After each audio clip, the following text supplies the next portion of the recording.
8 नवंबर को पूर्ण चंद्र ग्रहण था। इसी रात उत्तर भारत में रात करीब 2 बजे भूकंप के तेज झटके महसूस किए गए। इसके बाद ये चर्चाएं जोर पकड़ने लगी कि ग्रहण और भूकंप के बीच एक खास रिश्ता होता है। जब खास चंद्र ग्रहण होता है तब पृथ्वी पर भूकंप जरूर आता है। हालांकि ये बात भी सही है कि भूकंप उन दिनों भी आए हैं जब चंद्र ग्रहण दूर दूर तक नहीं था। भूकंप और चंद्र ग्रहण के संबंधों को भारतीय ग्रंथ और पुराण भी मानते हैं। ज्योतिष इन दोनों के बीच संबंधों को मानने की जोरदार दलीलें देते हैं। लेकिन विज्ञान क्या कहता है? दुनिया के कई यूनिवर्सिटी में साइंटिस्ट इस संबंध को जानने में जुटे और बाद में उन्होंने निष्कर्ष निकाला कि इन दोनों में कोई रिश्ता नहीं है।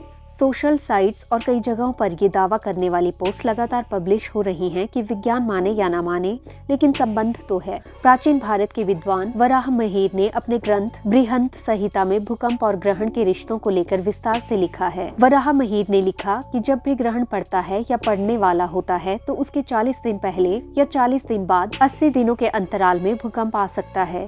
कभी कभी ये ग्रहण के 15 दिन पहले या 15 दिन बाद में आ सकता है।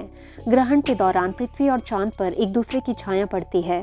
इसका बहुत असर दोनों के अंदरूनी और बाहरी स्थितियों पर पड़ता है। जब ग्रहण के दौरान पृथ्वी और चांद पर छाया पड़ती है तो प्राकृतिक हालात बदलते हैं। वायु वेग बदलता है, तूफान और आंधी आ सकती है।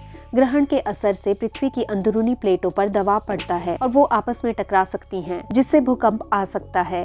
कोई भी भूकंप हमेशा दोपहर से लेकर सूर्यास्त और मध्य रात्रि से लेकर सूर्योदय के बीच आता है। हालांकि दुनिया में कहीं भी वैज्ञानिक इसको स्वीकार नहीं करते।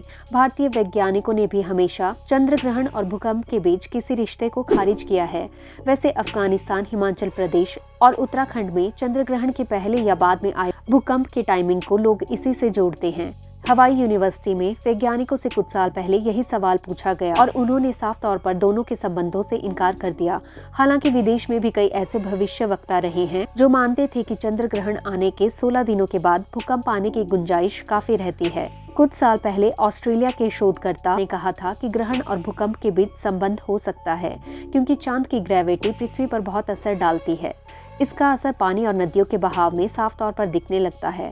इसी तरह पृथ्वी के अंदर भी उसका असर होता है। उनकी शोध ये बताती है कि चंद्र ग्रहण के दिन ही दुनिया में कई जगहों पर भूकंप के झटके महसूस हुए हैं। उनकी तीव्रता भी अच्छी खासी रही है।